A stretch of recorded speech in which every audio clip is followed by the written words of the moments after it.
안녕하십니까. 최영일의 시사본부 시작합니다. 자, 미국 연준의 파월 의장이요.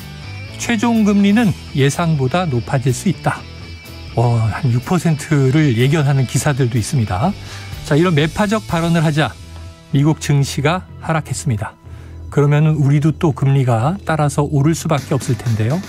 자, 한편 국내에서는요. 이창용 한국은행 총재가 부동산 불패는 다시 생각해야 한다. 자, 부동산 불패 신화가 이제는 깨질 수도 있다. 이런 경고를 냈습니다. 자, 그러면서요. 부동산 시장 연착륙은 시기상조다. 물론 또 연착륙에 조짐이 있다라고 하는 이야기도 있었습니다만, 자, 이게 부동산이 바닥을 찍은 것 아니냐 하는 낙관론, 긍정론에 대해서는 상당히 신중론을 보인 것으로 여겨집니다. 자, 이제 3월이 지나면요. 올해 1분기가 끝나게 되죠. 벌써 한 해에 4분의 1이 가버리는 것입니다. 자, 각종 경제 지표는 여전히 경고등이 들어와 있습니다. 자, 최근의 글로벌 트렌드를 보면 각 국가는 각자 도생하기 위해서 뛰고 있는 모습입니다. 과거에 있었던 호혜적인 지원이나 상생하기 위한 협력, 자유무역은 희미해지고 있고요. 자국 이익 우선, 보호무역이 강화되는 추세입니다. 자, 한미일 안보협력, 한미동맹 매우 중요합니다만, 자, 우리는 또 우리의 실리를 과연 챙기고 있는 것인가 고민할 필요도 있어 보입니다. 이 쿼드 실무그룹에 참여 검토한다는 보도도 있는데요. 자, 안보와 함께 경제도 살리기 위한 외교도 강화될 필요가 있겠습니다. 최영일의 시사본부 출발합니다.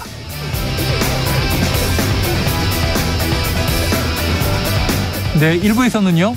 오늘의 핵심 뉴스를 한입에 정리해드리는 한입뉴스 코너가 기다리고 있습니다. 2부에는 화제의 인터넷 뉴스를 다뤄보는 스트릿 뉴스 파이터 나가게 되고요.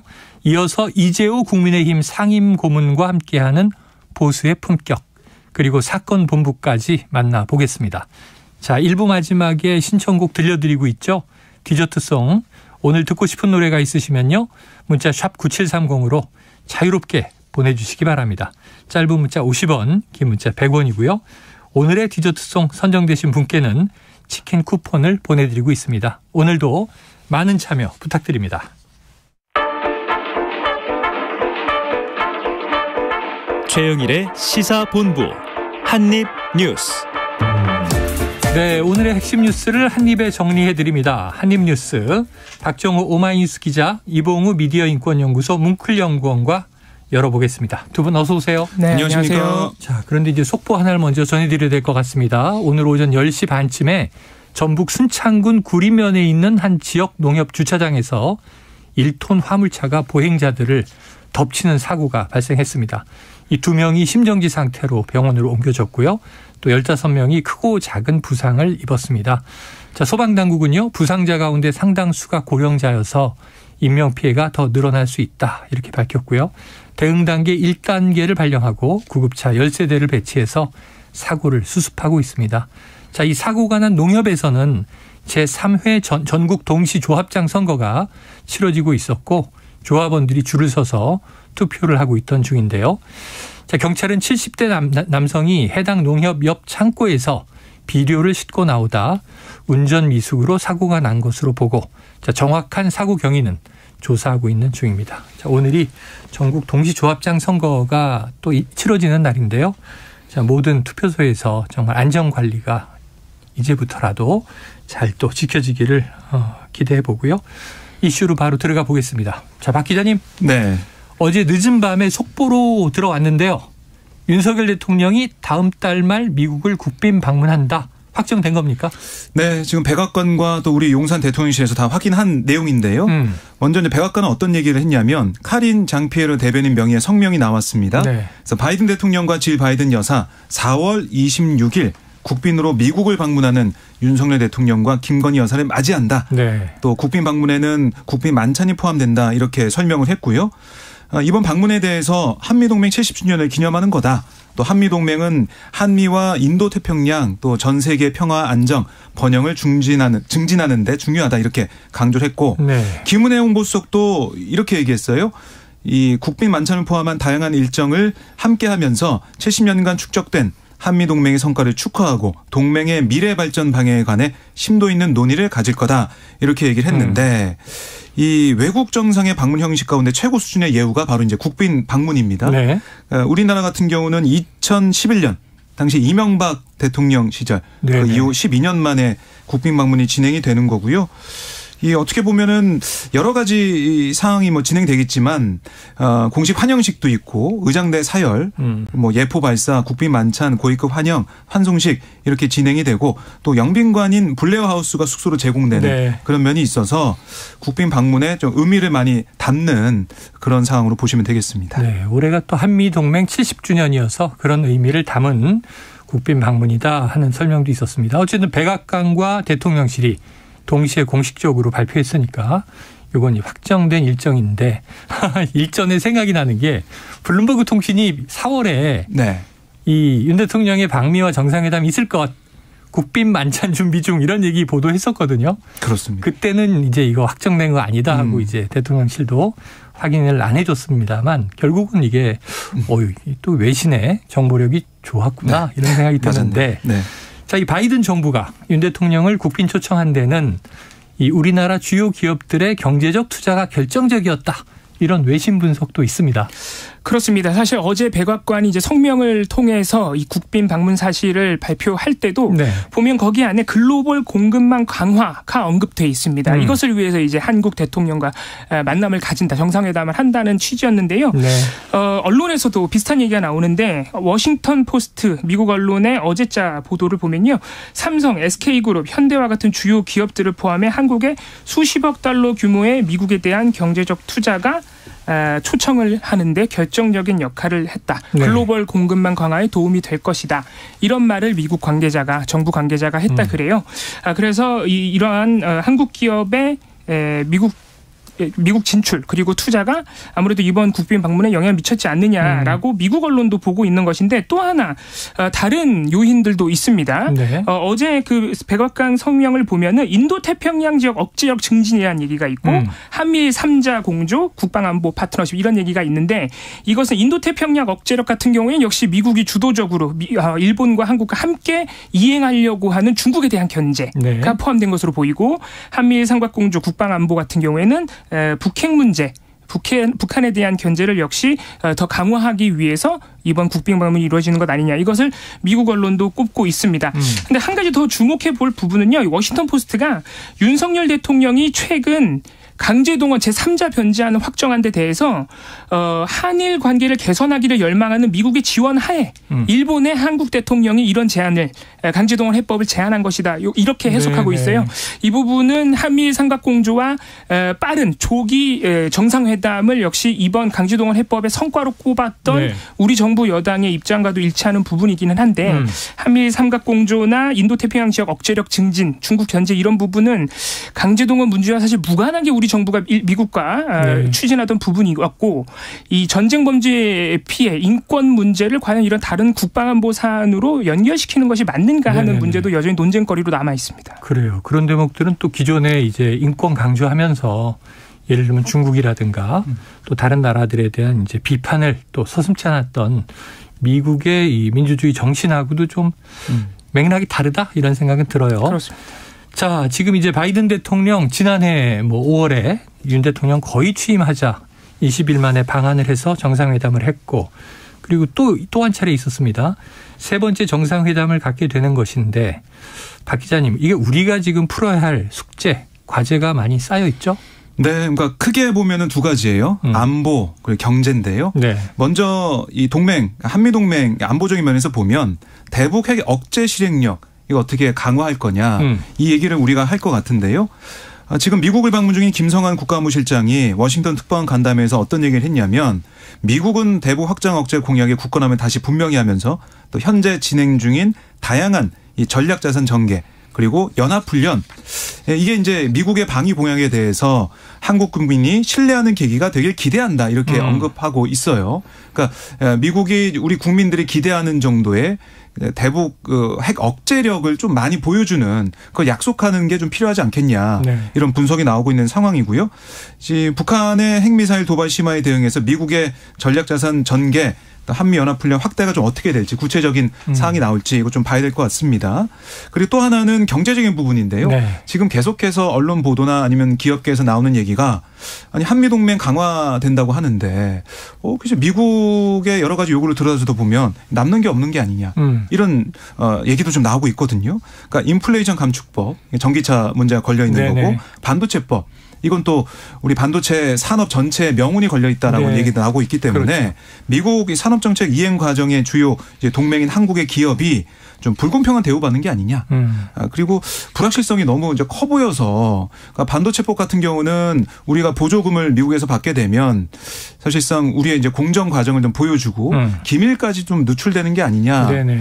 여러 가지 우려가 나오고 있고 또 하나는 가드레일 조항 같은 경우는 중국에 우리가 삼성과 SK하이닉스가 몇십조 원씩 네네. 투자해가지고 공장이 들어가 있는데 이거 문 닫아야 되는 거 아니냐. 중국과 거래를 이제 하지 말란 얘기죠. 그렇습니다. 뭐 지금 1년 뭐 유예가 돼 있는 상황이긴 하지만 이게 좀 어떻게 풀어야 우리 국익을 지킬 수 있느냐. 네. 이런 관점에서 한미 정상들이 어떻게 의견을 모을지 주목이 된 상황입니다. 그래서 미국의 시장주의에 이게 맞느냐 하는 게 이익 환수 조항도 있더라고요. 이익이 네. 났을 경우에 이익을 가져가요. 이익을 예상한 다음에 예상치를 넘어서면 네네. 환수하는 그런 부분도 있습니다. 국가가 이제 지원이란 이름으로 투자했다가 그다음에 또 이익을 가져가기도 하고 이거 좀 이상하다. 우리가 아는 이제 이 시장 질서와는 다르다. 이런 생각도 듭니다. 지켜보도록 하죠. 자, 다음 이슈로 가봅니다. 자, 정부가 발표한 일제강점기 강제동원 해법을 놓고 논란이 일파만파 커지고 있습니다. 자, 그런데 윤석열 대통령이 모든 책임은 내게 있다. 이영고님 이렇게 밝혔습니까? 그렇습니다. 사실 이 발언은 이 강제동원 제3자 변제안 합의를 확정해서 발표했던 3월 6일 윤 대통령이 합의가 발표된 이후에 참모회의에서 했던 말이라 그래요. 그래요. 이게 논란이 클 것을 반발이 클 것을 사실 대통령실도 다 알고 있는 상황 아니겠습니까? 예, 그렇습니다.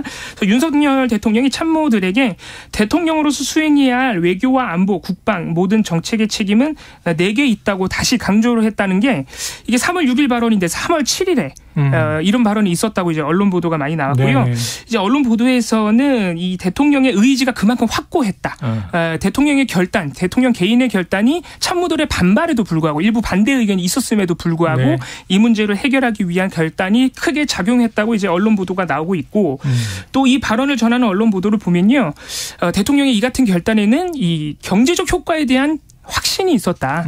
일본이 수출 규제를 해제할 것이고 화이트리스트 한국을 화이트리스트에 다시 넣는 그러니까 수출에 있어서 오히려 이득을 준다는 네네. 부분이겠죠. 재편입을 넘어서 교류까지 확대가 되면 분명히 경제적인 효과가 클 것이다라고 확신했다. 이런 부분까지 보도가 되고 있는데 사실 아까 말씀드렸다시피 이 강제동원 제3자 변제안에 확정된 부분은 이 전쟁 문제 피해자 인권과 관련된 부분이기 네네. 때문에 과연 이런 경제적 이득하고 일본과의 관계에서 경제적 이득과 연결시키는 게 맞느냐. 그리고 수출 규제와 화이트리스트 같은 문제가 그동안 어떤 문제, 어떤 피해를 한국에게 줬기 때문에 우리가 이게 성과로 되는지 무려 전쟁범죄 피해자 인권을 걸고 이런 성과를 우리가 노릴 수 있을 만큼의 어떤 그동안의 손해가 있었느냐 이 부분에 대한 설명이 아직 언론이나 정부에서 잘 없어요. 그런 부분에 대한 설명도 좀 필요해 보입니다. 그래요. 이게 또 법률적으로 이게 가능한 것인가 피해자가 거부하는 한 이런 이제 또 법조계 해석들도 있는데.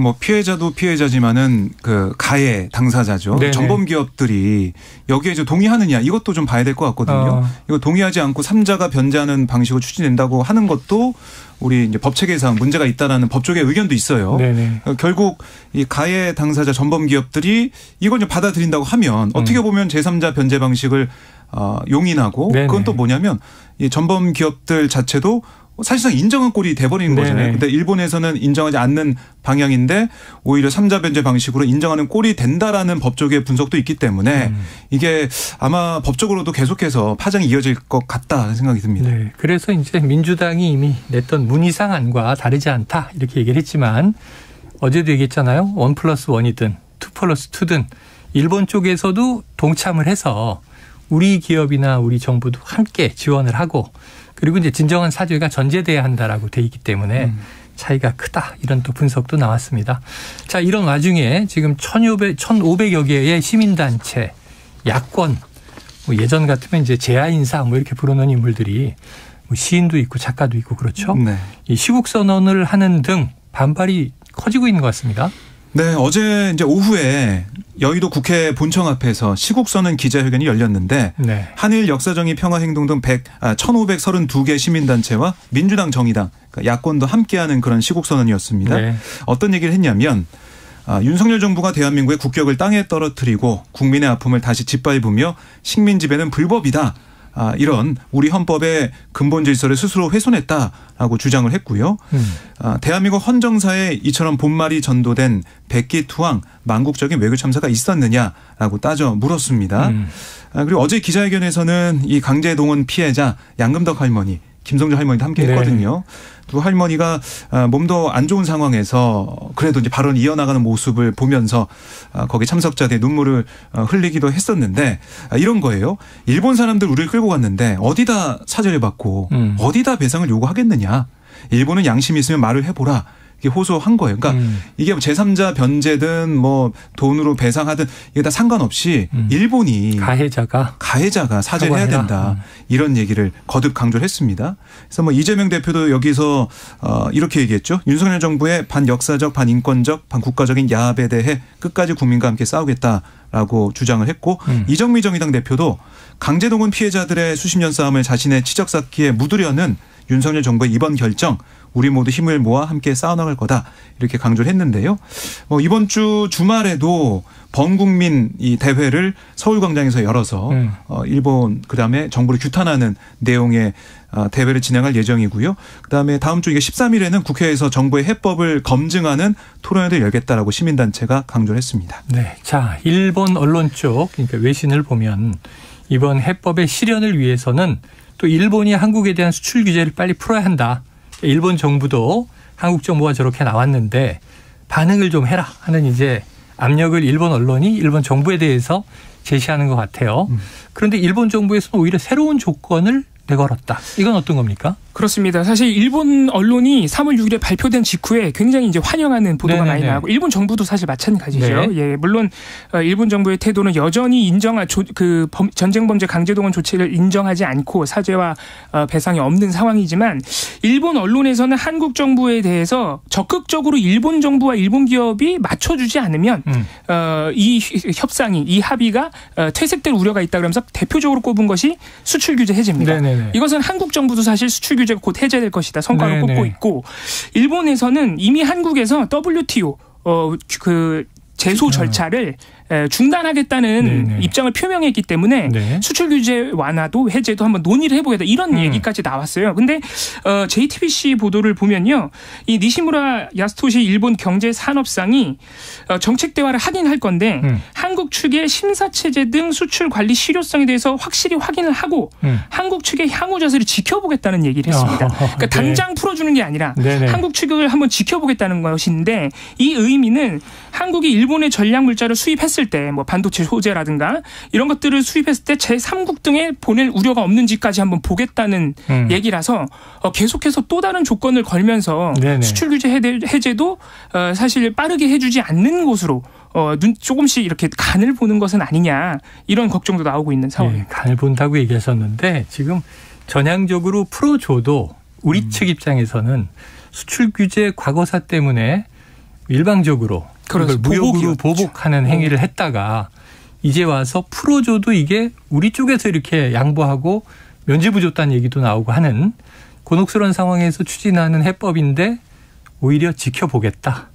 조건을 걸었다는 거죠. 검토해보겠다. 자, 이게 가해 측의 자세인가. 전문가들 얘기를 들어보면 이게 지금 경제 보복 관련해서 이 규제 얘기를 하고 있는데 이게 더 이제 확장이 돼가지고 이 문제뿐만이 아니고요. 다른 문제, 후쿠시마 오염수 방류 문제나 아니면은 뭐 더 나아가서 여러 가지 문제, 특히 이제 독도 문제까지 계속해서 거론하는 게 아니냐. 그렇죠. 그러니까 이게 시작점이 돼서 일본이 무리한 요구를 계속 하는 게 아니냐. 이런 우려도 나오고 있는 상황입니다. 그러니까 오히려 한국이 양보를 많이 해서 제3자 변제안을 선제적으로 제안하고 합의를 했는데 오히려 그게 족쇄가 된 것은 아닌가 이런 걱정이 되는 것이죠. 자, 이게 떡 하나 주면 또 떡 하나 주고 떡 하나 더 줘야 되고 더 달라고 하고. 지금 우리가 피해고 이게 무슨 우화에 나오는 얘기인가요? 자, 지금 12시 40분을 넘겼습니다. 이 점심시간 교통 상황을 알아보고 계속 이어가도록 하겠습니다. 교통정보센터의 임초희 리포터 나와주세요. 네, 이 시각 교통정보입니다. 정오가 지났고요. 1시간 사이로 도로는 더 많이 한산해졌습니다. 영동고속도로 인천 방향은 안산에서만 정체인데요. 이 일대 3차로에서 작업을 하고 있습니다. 반대 강릉 방향은 군포부터 부곡까지 밀리고요. 수도권 제1순환고속도로 서남권에선 송내를 중심으로 양방향 5km 구간에서 제속도 못 냅니다. 구리에서 판교 방향은 강일에서 차가 많고요. 서울 시내는 오늘 잠시 후부터 열릴 집회 때문에 대학로 이화동 사거리에서 해화역 방향으로 마로니에 공원 앞 합의 3개 차로가 부분 통제되고 있습니다. 도로 이용에 참고하시고요. 또 덕성여대 앞에서도 조금 전 12시 반부터 집회가 열리고 있는데 남인산마당과 보신각 쪽으로 행진도 예정돼 있습니다. 1개 차로 이용 예정이고요. 강변북로 구리 쪽으로는 한강대교 2차로에서 사고가 발생했습니다. 올림픽대로 공항 방향으로 노량진 수산시장 4차로에서도 사고 났으니까요. 주의해서 지나시기 바랍니다. KBS 교통정보센터에서 임초희였습니다.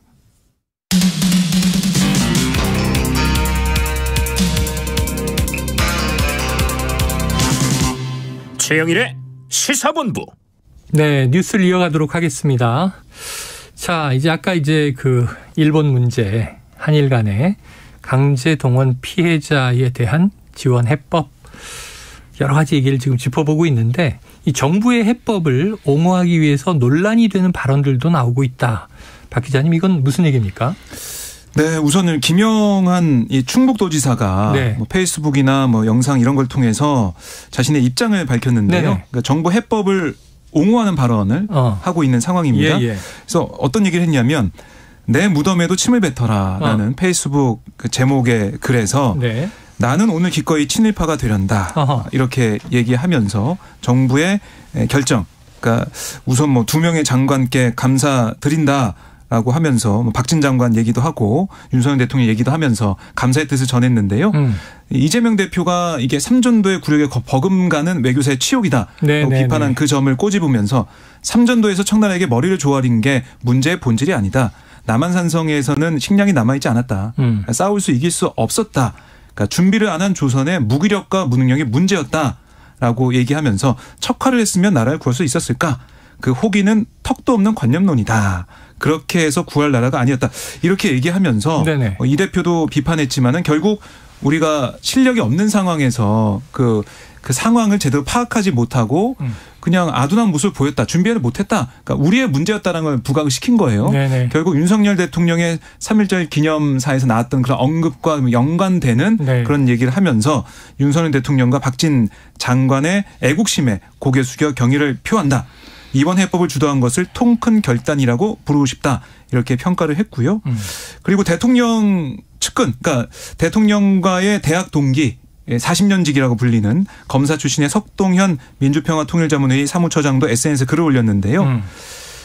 나의 피해에 대해 국가의 대리보상은 싫고 기어이 상대국으로부터 보상을 받아야겠다는 식의 당사자 개입 감정은 국가가 설득해야지 국제 분쟁으로 끌고 가면 하책이다.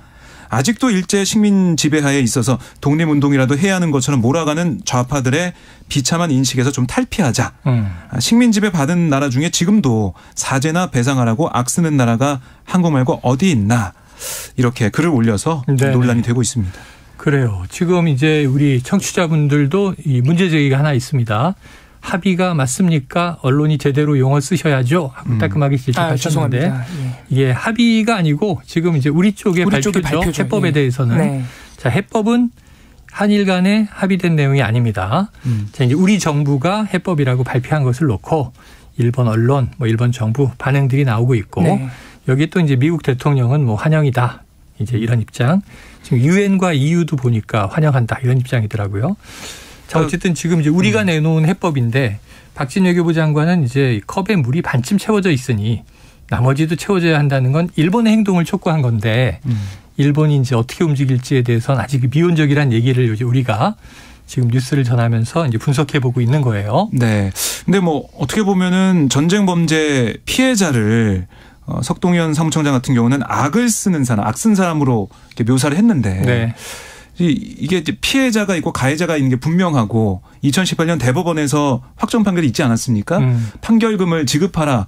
지연이자 포함해서 라는 판결이 나와 있는 상황에서 당연히 피해자 입장에서는 법에 따라서 받아내는 것이고 그다음에 피해가 있었으니까 그거를 제기하고 잘못된 것을 얘기해서 그게 법원의 판단을 정당하게 받은 거 아니겠습니까? 그런 상황에서도 지금 악쓰는 사람 뭐 좌파들의 비참한 인식 뭐 이렇게 얘기하는 거 여기에 좀 문제가 있는 게 아니냐는 지적이 나오고 있습니다. 그래요. 자, 알겠습니다. 이게 3.1절 기념사도 이제 논란이 됐던 게 물론 우리 내부적으로 문제가 있었다면 우리가 그때 왜 약했을까? 세계사 흐름에 왜 우리가 빨리 적응하고 대비하지 못했을까? 이건 우리 내부적으로 할 이야기고 지금 사실은 얘기가 이 얘기랑은 완전히 다른 얘기잖아요. 자, 우리가 그때 약했다. 우리가 그때 혼란을 겪었다. 그런데 이웃나라가 힘이 세다면 그 약한 나라를 그냥 침탈해도 되는 것이냐. 이건 또 논의의 문제이지 않습니까? 그래서 지금 내인론을 계속 내부에 이제 요인이 있었다. 내부 원인이 있었다. 내인론을 얘기하는 게 별 도움이 안 되는 게 그건 우리 내부적으로 충분히 토론할 문제예요. 역사 상황들을. 앞으로는 역사의 교훈을 가지고. 그래서 우리 독립운동했던 지사들이 다 그런 얘기 했잖아요. 독립을 하고 이제는 강한 나라 만들어서 다시는 역사에 이런 일이 없도록 하자. 근데 김구 선생님은 그게 무력이 아니라 문화로 강한 나라가 됐으면 좋겠다라는 나의 소원의 이야기도 있습니다. 자, 어쨌든 이제 이 참 논란이 큽니다. 논란이 시끌시끌한데요. 이건 뭐 앞으로 또 지속될 문제니까 저희가 이제 일본의 반응 또 다른 나라들의 반응 보면서 점검해 나가도록 하고 다음 이슈는 바로 오늘의 이슈죠. 국민의힘 차기 지도부를 선출하는 3.8 전당대회 투표. 이건 어제 다 마감이 됐죠? 네, 그렇습니다. 이 최종 투표율이 나왔는데요. 네. 55.1%입니다. 어허. 역대 최고치죠. 모바일 투표 이틀 또 ARS 투표 이틀 합산한 결과인데 그럼 이렇게 많은 당원들이 투표를 하면서 누구한테 유리하냐 여기에 대해서 여러 가지 분석이 나오고 있는데 뭐 취재를 해보고 여러 얘기 좀 들어보면 결국 선거 막바지까지 네거티브 난타전이 있기 때문에 양측 그러니까 이른바 친윤, 비윤 이 성향의 당원들이 투표에 많이 참여했을 것이다. 네네. 이 얘기를 하고 있고요. 근데 또 일각에서는 조직표가 그래도 많이 좀 이 표 안에 있지 않았을까. 네네. 그리고 윤석열 대통령을 지켜야 된다. 왜냐하면 우리가 뽑은 대통령인데 당원들이니까요. 특히 우리가 뽑은 대통령은 우리 당원들이 지켜야 되는 거 아니냐. 이런 여러 가지 메시지를 통해서 조직표가 뭉쳤을 것이다. 이런 얘기가 나오고 있고 또 한편에서는 아니다. 견제 심리가 작동하지 않았을까라는 얘기도 나오고 있는데 우선은 국민의힘 내부 얘기를 좀 들어보면 그래도 조직표가 좀 많았을 거다 이런 얘기를 많이 하더라고요. 네네. 특히 이제 당 조직, 당에 있는 사람들은 아무래도 어떻게 조직이 흘러가는지 아니까 이번에 정말 열심히 조직들이 움직이더라 이런 얘기 하고 있어요. 그래서 이게 결국 작용이 돼서 김기현 후보가 1차에 끝낼지 아니면은 그래도 이제 외풍이 좀 작용해가지고 이 여론을 좀 살펴보고 총선위에서는 좀 당도 좀 바뀌어야 되는 거 아니야? 이런 얘기가 좀 나와서 이른바 이준석 전 대표가 주장했던 새로운 당원들, 청년들의 당원들이 모바일 투표를 통해서 많이 참여했다고 하면 또 다른 결과가 있을지 모르겠는데 현재로서는 여의도 뭐 기자들이 예상하는 것은 1차에 끝날 가능성이 좀 크다 이렇게 좀 보고 있습니다. 아, 그래요. 누가 당선될지는 여쭤보지 않을게요. 이건 오후에 공개되기 때문에 뚜껑을 열어봐야 아는데 뭐 다들 이제 그 이름 여러 가지 이름 저는 이게 4명의 당대표 후보가 각각 어느 정도 퍼센테이지의 표를 나눠 가질까 이거 참 궁금해요.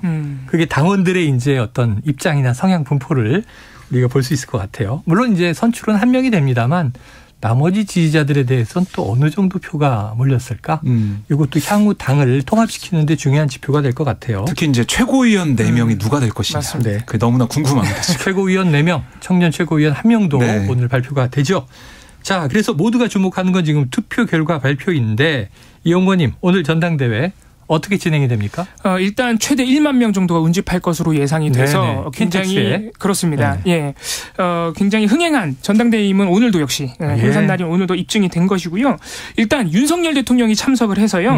대통령이 전당대회에 참석하는 것이 2016년 새누리당 당시에 박근혜 전 대통령 이후에 7년 만이라고 합니다. 네. 다만 윤석열 대통령은 인사말만 하고 당선자가 발표되기 전에 자리를 뜰 것으로 예상이 되고요. 그 이후에는 뭐 여러 가지 행사가 있습니다. 일단 후보자들과 토크쇼 이런 것도 하고요. 네. 그리고 튀르키예, 시리아 지진 피해 등에 대한 의연금 전달식 이것도 진행이 됩니다. 가장 하이라이트는 역시 당선자 발표인데 오후 4시 45분 정도에 이뤄질 것으로 예정이 되어 있고요. 만약에 오늘 당대표 당선자가 나오면, 그러니까 과반 득표자가 나오면 곧바로 청년 최고위원, 당대표 당선자들의 이 수락 연설을 들은 다음에 정진석 비대위원장이 당기를 전달하는 이런 행사를 끝으로 해서 마무리가 되는데 만약 당대표 과반 득표자가 나오지 않으면 청년 최고위원과 최고위원의 수락 연설만 듣고 연설만 듣고 1, 2위 결선 진출자를 발표한 이후에 9일 1대1 토론, 10일 모바일 투표, 11일 ARS 투표를 거쳐서 12일에 당대표가 확정되게 됩니다. 그래요. 알겠습니다. 야, 참 아슬아슬합니다. 여러 가지 상황이 나올 수 있겠네요. 근데 이제 대통령도 결과를 모르고 참석을 해서 오늘 인사말을 하고 이제 먼저 나오는 거잖아요. 그렇습니다. 대통령도 모르는 결과 오늘 대통령이 참석한 이후에 두구두구 공개가 되는데 아마 이제 어쨌든 흥미로운 결과가 나올지 지켜보도록 하죠. 자, 몇 시간 남지 않았습니다. 저희는 뭐 내일 분석을 해볼 수 있겠습니다. 다음 이슈로 가보죠. 대장동 개발 의혹, 쌍방울 대북송금 의혹 등 이재명 대표 관련 사건들이 재판 절차에 돌입을 했는데, 자, 어제 김용전 민주연구원 부원장의 첫 공판이 있었어요. 네, 그렇습니다. 이 김용전 부원장은 2021년 4월부터 8월까지 유동규 본부장, 정미훈 씨와 공모해서 남욱으로부터 대선자금 명목으로 6억 원을 받았다. 정치자금법 위반 혐의. 여기다가 2013년, 2014년 대장동 사업 이 세력 편의 제공한 대가로 1억 9천만 원 뇌물 받았다. 이런 혐의거든요. 근데 어제 첫 공판에서 김용전 부원장은 모든 혐의를 부인했습니다. 어떻게 얘기를 했냐면 검찰의 공수 사실이 정확하지 않다. 이렇게 얘기를 했는데요. 검찰이 어디서 어느 날 돈 받았다고 특정하지 못했다. 또 뇌물의 대가 역시 사업 편의를 봐줬다는 것인지 부동산 신탁사 설립을 도왔다는 것인지 이게 분명하지 않다. 그래요. 하나만 걸려라 이런 식의 투망식 기소 아니냐 이렇게 얘기를 했고, 하지만 뭐 검찰은 이 공소장에 나와 있는 이 내용이 맞다라고 하면서 특히 김용 부원장과 정미영 씨가 2021년 11월 12월 사이에 3번 만났고 만나기 전에 공중전화 연락하는 등 이 첩보 영화 연상케 하는 그런 모습을 보였다. 증거도 제출하는 모습을 보이면서 공방을 이어갔습니다. 그래요. 앞으로 계속 이어질 재판이니까 지켜봐야겠습니다. 지금 뭐 우여곡절 끝에 KT의 차기 대표가 윤경림 KT그룹 트랜스포메이션 부문장으로 내정됐다. 이런 소식도 있고요. 아까 말씀드린 대로 미국의 파월 연준 의장은 금리를 더 올릴 것으로 이제 시사하는 발언을 해서 주목을 받았습니다. 오늘 한입뉴스는 여기서 정리하겠습니다. 박정호 오마이뉴스 기자, 이봉우 연구원 수고하셨습니다. 고맙습니다. 감사합니다. 자, 오늘의 디저트송은요. 청취자 5232님. 오늘은 세계 여성의 날입니다. 성 구분 없이 인간으로서 서로를 존중하고 존중받을 수 있는 세상이 되었으면 합니다. 자, 마마무의 노래 나로 말할 것 같으면 신청하셨습니다. 노래 듣고 입으로 돌아옵니다.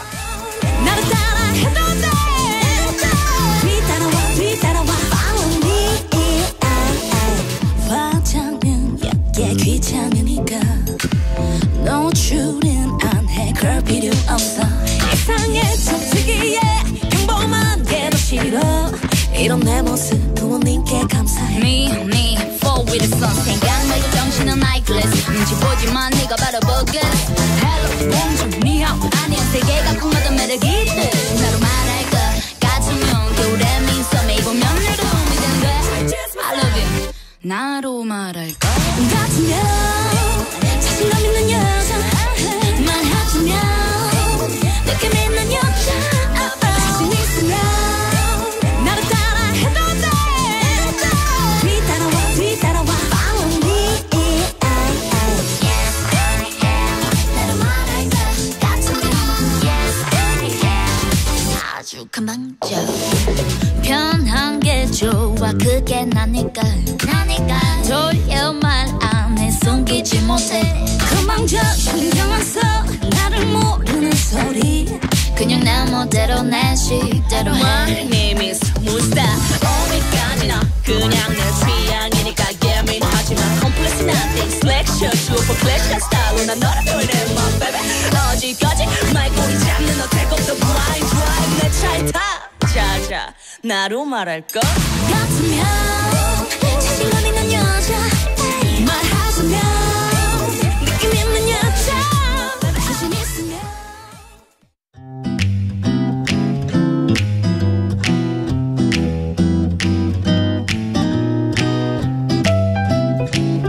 안녕하세요. 바른말 고운말입니다. KBS 1텔레비전에서 방송되고 있는 우리말 교육에서 나왔던 문제를 짚어보겠습니다. 오늘은 시청자 문제로 출제된 것이고요. 지금부터 제시하는 표현의 바른 뜻풀이를 찾아보시기 바랍니다. 우리말 표현 듣보다의 의미는 듣기도 하고 보기도 하며 알아보거나 살피다와 듣지도 보지도 못한다 중에 어느 것이 맞을까요? 이 문제의 정답은 첫 번째 뜻풀이인 듣기도 하고 보기도 하며 알아보거나 살피답니다. 예를 들어보면 혼처를 듣보다, 그는 시세를 듣보고 다녔다. 이렇게 말할 수 있습니다. 여기 나온 표현으로 듣보기 장사가 있는데요. 이것은 한 군데 털을 잡고 하는 장사가 아니고 시세를 듣보아가며 유행을 바라고 하는 장사를 말합니다. 듣보기 장사 애말라 죽는다란 속담도 있는데요. 여기저기 뜨내기로 시세를 알아가면서 유행수를 바라고 돌아다니던 듣보기 장사가 시세가 맞지 않아 이익을 볼 수 없게 되어 매우 애를 태운다는 뜻으로 유행수를 바라다가 몹시 애를 태움을 비유적으로 이르는 말입니다. 그런데 언제부턴가 듣지도 보지도 못한 생소한 것이라는 의미로 잘 알려지지 않은 대상을 낮잡아 이를 때 듣보라는 신조어가 사용되고 있습니다. 눈 깜짝할 사이에 듣보 스타트업에서 초대형 회사로 성장한 기업, 이런 광고를 본 적이 있는데요. 듣보, 이 표현은 아직 표준어로 인정된 건 아닙니다. 바른말 고운말 아나운서 변희영이었습니다. 상대 얘기 중에서도 맞는 얘기가 있잖아요. 그러면 예, 거기까지 동감이 이루어졌으니까 그럼 또 요 다음 가시죠. 그래서 정반합 이렇게 가야 되거든요. 이기고 지는 걸 떠나서 좋은 결론을 도출해내셨으면 좋겠어요. 선 넘지 않는 그런 토론. 별로 의미는 없을 것 같아도 그래도 그런 자리가 자꾸 있어야 뭐가 변화가 있을 것 같아요. 그렇게 하다가 보면 뭐라도 하나 얻어 걸리는 게 있겠죠. 시민논객 여러분을 기다립니다. 평일 저녁 7시 20분 KBS 열린 토론.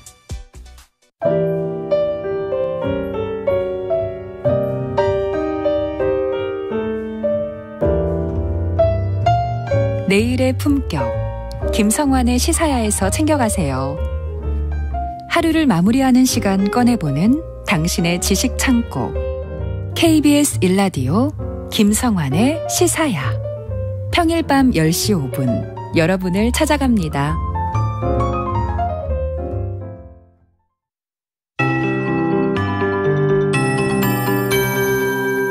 KBS 58분 날씨. 지금 기온이 20도 안팎까지 오른 곳도 있습니다. 고온 현상이 나타나며 오늘도 평년보다 3도에서 12도나 높을 전망인데요. 서울이 17도, 대전 21도, 강릉, 광주 22도, 경주는 25도까지 오르겠습니다. 밤에는 다시 쌀쌀해지겠지만 주말까지는 평년 기온을 크게 웃돌면서 금요일과 일요일에는 서울의 낮 기온도 20도가 예상되는데요. 하지만 일요일에 전국에 비가 내린 뒤 다음 주에는 다시 예년 이맘때 기온을 회복하겠습니다. 오늘 남부지방은 대체로 맑겠지만 중부지방은 구름이 많이 끼면서 곳곳이 흐리겠고요.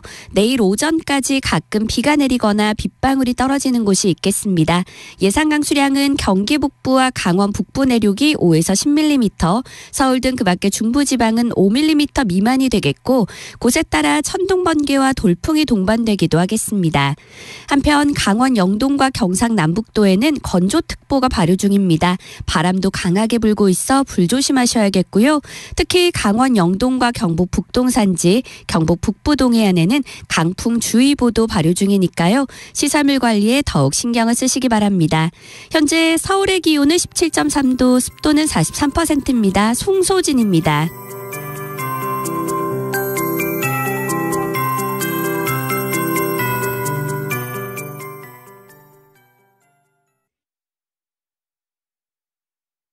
정성을 다하는 국민의 방송 KBS가 한시를 알려드립니다.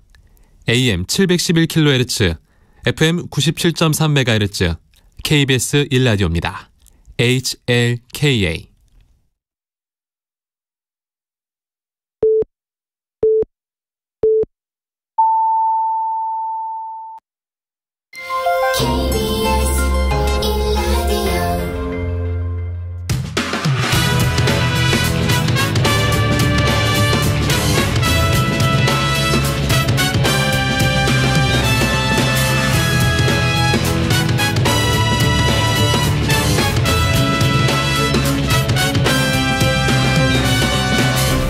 KBS 1라디오 최영일의 시사본부.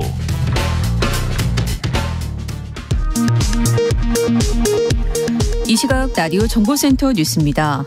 오늘 오전 10시 반쯤 전북 순천군에 있는 한 지역농협 주차장에서 1톤 화물차가 보행자들을 덮쳤습니다. 소방당국에 따르면 3명 사망, 17명이 중경성을 입었다고 밝혔습니다. 윤석열 대통령이 다음 달 말 미국을 국빈 방문해 한미 정상회담을 가질 예정입니다. 대통령실은 한미동맹의 미래 발전 방향에 대해 심도 있는 논의를 가질 것이라고 밝혔습니다. 우리나라 경기 부진이 지속된다는 국책연구원의 분석이 나왔습니다. 한국개발연구원 KDI는 최근 우리 경제는 수출이 위축된 가운데 내수도 둔화되면서 경기 부진이 지속되는 모습이라고 분석했습니다. 건조한 날씨 속에 올 들어 평년보다 1.5배 많은 산불이 나면서 정부가 비상대책 마련에 착수했습니다. 정부는 불법 소각에 대해 단속을 강화하고 위반한 사람에 대해서는 법에 따라 엄정하게 조치할 방침이라고 밝혔습니다. 지금까지 라디오 정보센터 뉴스 정한나였습니다.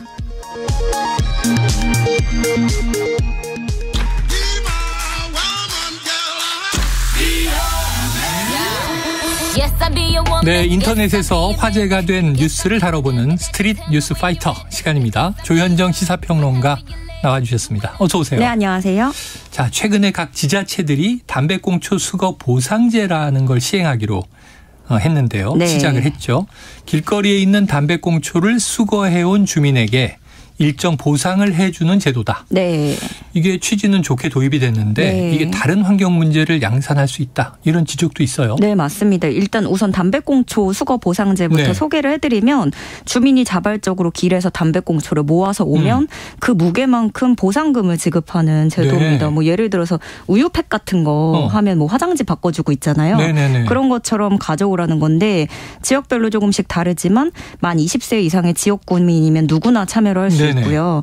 이 수거보상제는 지난 2016년에 경기도 구리시가 처음으로 시작을 했습니다. 그 후로 서울시 강북구, 용산구, 도봉구, 성동구, 광주, 광산구 등 6개 지자체에서 시행이 됐지만 지금은 용산구, 성동구 정도에서 지속이 되고 있고 또 이번에 추가로 경기도 의정부시와 부산 남구가 추가로 시행을 하겠다고 밝혔습니다. 그러니까 꽉 채우면 그 한 팩에 꽉 채우면요 한 200g 정도가 돼요. 그러면은 그걸 가져가면 5리터 종량제 봉투 20장을 준다거나 화장지를 주는 것도 있고 현금으로 주는 것도 있어요. 최대 6만 원까지 이렇게 주기도 합니다. 그러다 보니까 주민들에게 쏠쏠한 용돈벌이법으로 통하고 있는 거죠. 그래서 블로그 찾아보면 이 제도를 소개하면서 어떻게 참여하는지 방법을 알려주고 또 꽁초 줍고 햄버거 세트 먹자. 환경 살리고 용돈 버는 법 이런 식으로 게시글과 본인들이 참여했던 후기들이 올라와 있습니다. 그래요. 그런 것들을 보면 이제 참여한 주민들의 생생한 후기로는 쉽지 않다. 쉽지 않다? 네. 왜냐하면은 이거 많이 모아야 되는데. 그렇죠. 거기서 또 솎아내야 돼요. 왜냐하면 무게를 재야 되니까 말라 있는 상태여야 되거든요. 그래요? 젖어 있으면 무게가 더 나가니까. 빼요. 증량이 되니까 그건 빼야 되는 거죠. 젖은 건 뺀다. 네, 그건 취급을 안 하고 이물질이 섞여도 안 되고. 근데 아시다시피 보통 거의 오염된 것들이 많잖아요. 다 뭐 길바닥에 있는 것으로 이제 우리가 주워야 되니까. 네, 그래서 이게 국내 담배 한 개비 무게가 0.9g이니까 이거를 대략적으로 환산을 해보면 꽁초는 피운 거니까 담배의 3분의 1로 본다 하면 계산을 했을 때 꽁초를 1666개는 모아야 10,000원을 받을 수 있는 걸로 계산이 됩니다. 이 제도가 각광을 받으면서 기자들이 또 직접 체험해본 보도들도 여럿 있었는데요. 그 기사들을 보면 배수구 한 개에서 한 꽁초가 많게는 100개씩 나왔다고 해요. 그래서 30대 보통 남자 기준 1시간에 배수구 4-5개를 처리를 하고 약 300-400개 꽁초를 걷어들일 수 있었는데 무게로 이때 200g 한 팩을 딱 채울 수 있는 거죠. 그러면 3시간 투자하면 지급 최소 기준인 꽁초 1000개. 10,000원을 모을 수 있는 겁니다. 그런데 문제는 이게 또 매일 수거하는 게 아니에요. 주민센터에서 일주일에 한 번 수거 날이 있어서 그때 가져다 주려면 모아놓고 집에서 이 꽁초를 보관해야 되는 거죠. 근데 아무리 밀봉을 해도 꽁초는 그 냄새가 엄청 새어나오잖아요. 그리고 또 이렇게 해도 길거리 담배꽁초는 쉴 새 없이 나오고 그래서 과연 이것이 환경 공무원들의 그 노동력과 인력이 딱히 줄어드는 게 맞느냐, 체감하지 못하겠다라는 지적도 있었습니다. 그런데도 이렇게 힘이 든데도 몇천 원, 몇백 원이 절실한 분들이 적지 않아서 이거라도 하려고 또 길을 나서고 주민센터에 들르는 분들도 꽤 된다고 해요. 네, 그래요. 네. 잠깐 제가 사례가 걸려서. 네, 천천히 하십시오. 네. 자, 그런데 이해가 됐어요. 네. 그만큼 품도 들고 많이 모으는데 힘이 듭니다. 그런데 참여하는 분들은 이게 필요하니까 하는 거잖아요. 네. 도움이 되고. 맞습니다. 그게 힘들더라도 환경도 살리고 용돈벌이까지 되니까 보람이 있을 것 같은데 문제는 다른 데 있었습니다. 그래요? 네. 예를 들어서 서울 강북구는요. 투입되는 예산 대비 정책 효과가 미비했다고 해요. 처음에 예산 5천만 원을 투입했는데 참여하는 주민이 늘어나면서 예산을 또 추가로 편성하고 추경 들여서 1억 5천만 원까지 증액을 했는데 돈을 들였는데 문제는 길거리나 빗물바지에 있는 담배꽁초를 주워오는 게 아니라 보상금을 받기 위해서 어디 음식점 같은 데 가서 재떨이에 모여있는 꽁초를 그대로 가져오는 경우가 많았던 거죠. 그게 쉽겠죠. 모여있으니까. 그렇죠. 네. 그리고 또 광주 광산구의 경우에는 이렇게 해도 이 담배꽁초의 재활용이 불가능하다고 결론 내리고 폐지를 했습니다.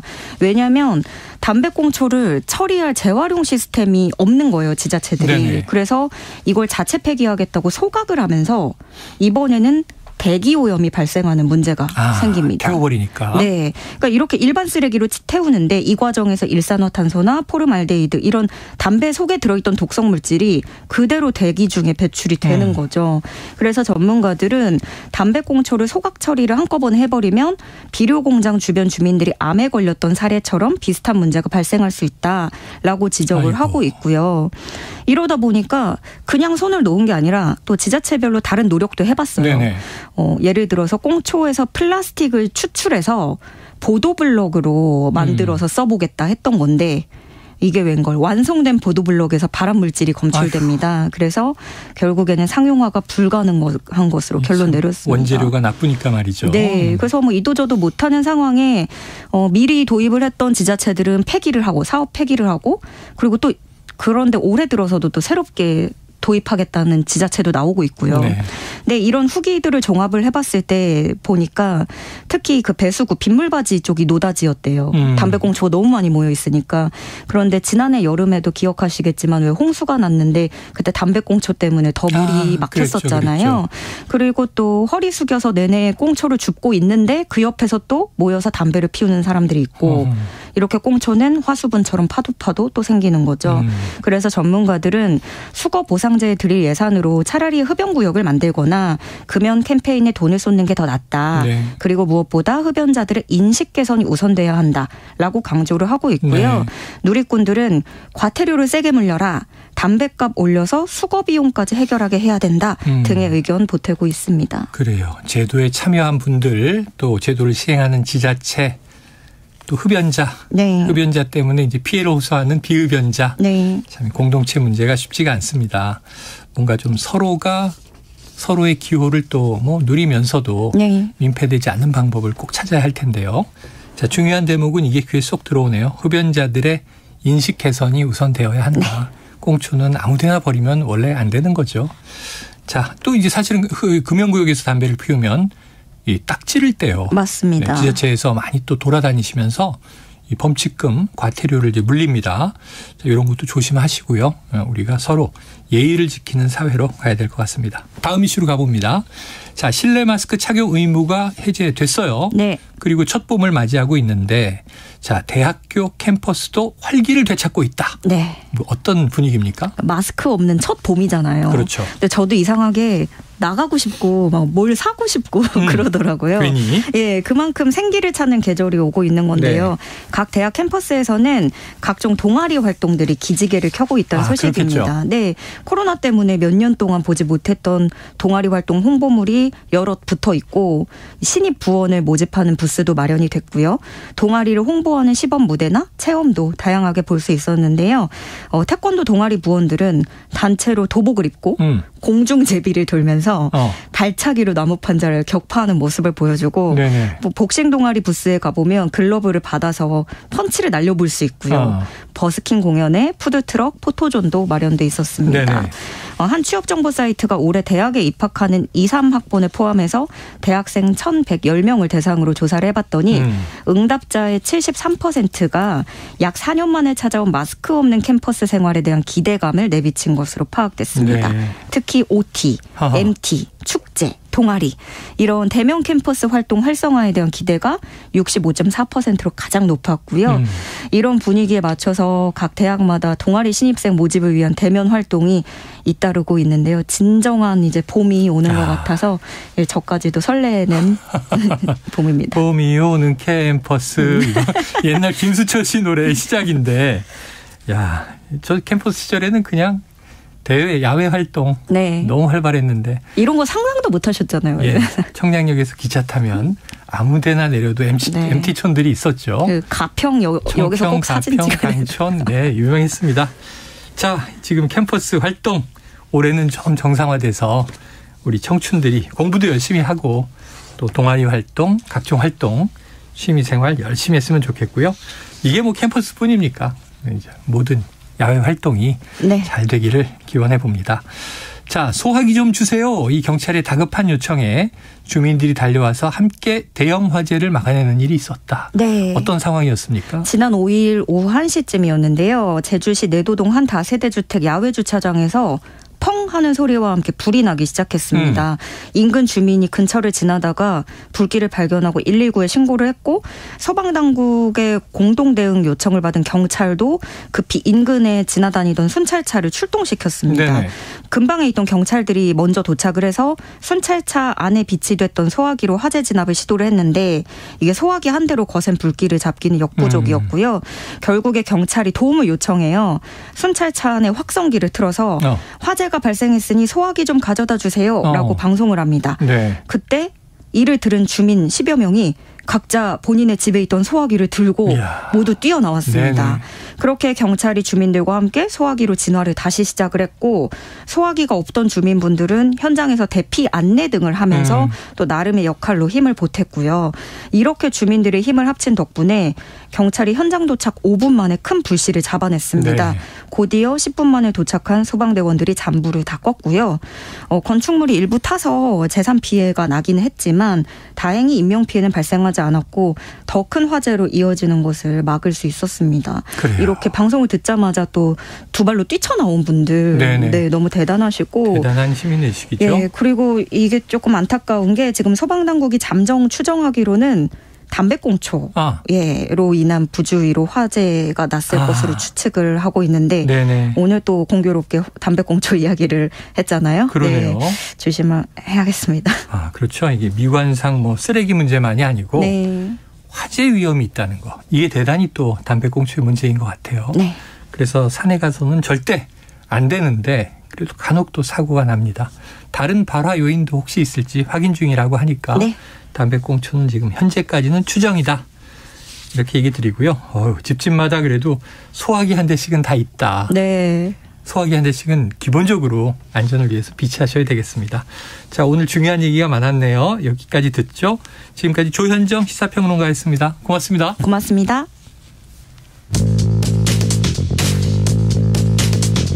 최영일의 시사본부는 여러분과 함께합니다. 짧은 문자 50원, 긴 문자 100원이 드는 샵 9730. 라디오 어플 콩과 유튜브는 무료로 참여하실 수 있습니다.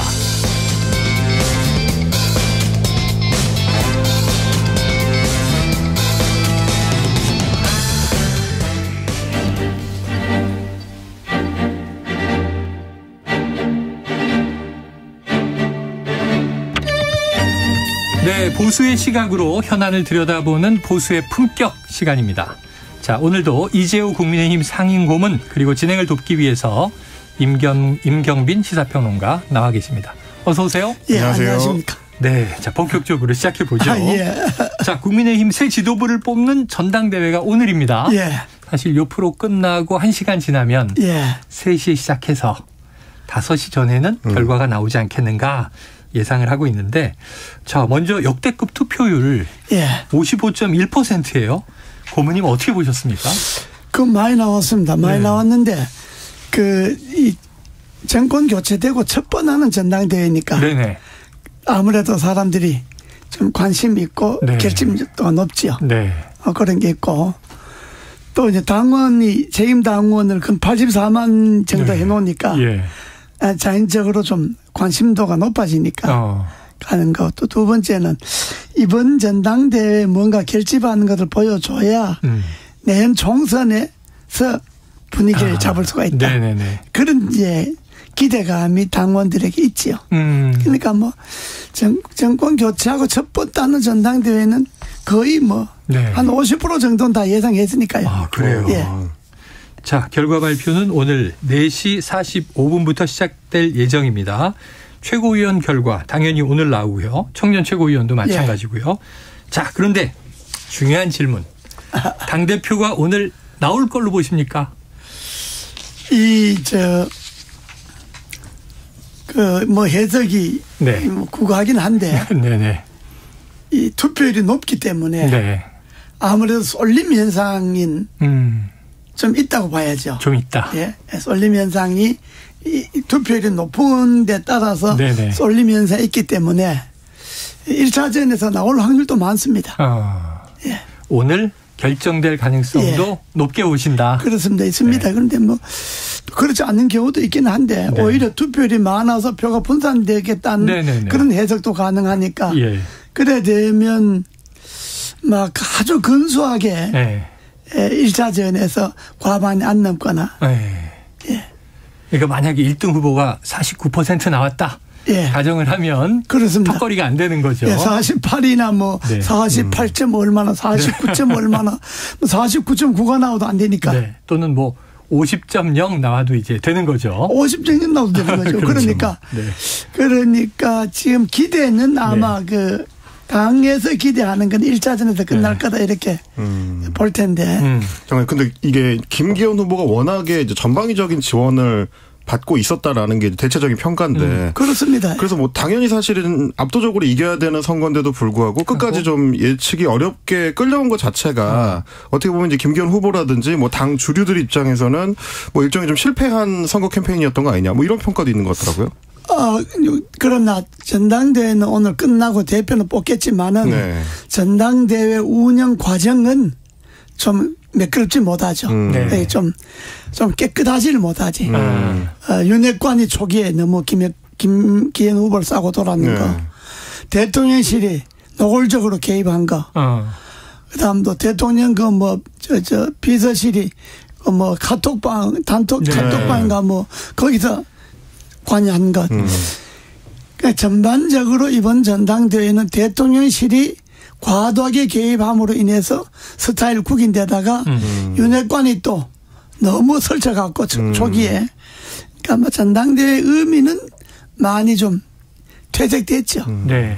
자, 그런데 이제 고모님은 결선에 가야 국민의힘이 산다 이런 말씀도 하셨는데 그렇습니다. 어떤 의미입니까? 이 1차전에서 되면 누구나 다 이게 대통령실이 개입해갖고 이게 무난하게 됐구나. 패자들이 졌다 이렇게 생각하니까 이게 너무 기울어진 운동장에 처음부터 윤핵관하고 대통령실이 너무 설치돼갖고 처음부터 이게 불공정 경선이었다 하는 빌미를 제공하게 되지요. 낙선한 사람들이. 그 2차전에서 되면 어쨌든 그럼에도 불구하고 1차전에서 과반이 안 돼서 2차전 가서 승부를 겨뤘으니까 그러면 낙선자들이 할 말이 없어지는 거죠.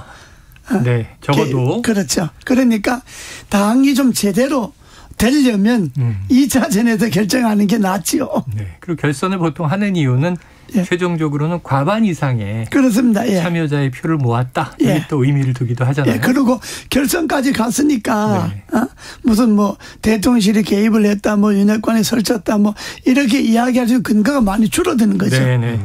그럼에도 불구하고 상대 후보가 약진했는데 그렇습니다. 결국은 꺾지 않았느냐. 당심은 이쪽이다. 이렇게 얘기할 수 있는 근거가 된다. 자, 1호당원으로 불리는 윤석열 대통령 오늘 참석한다고 했어요. 이 대통령이 전당대회에 참석하는 게 2016년 새누리당 시절 박근혜 전 대통령이 참석했고 7년 만이라고 합니다. 그때 박 전 대통령 15분가량 축사를 한 뒤에 전당대회장을 크게 한 바퀴 걸으면서 당원들과 인사를 나누는 장면이 인상적이었는데요.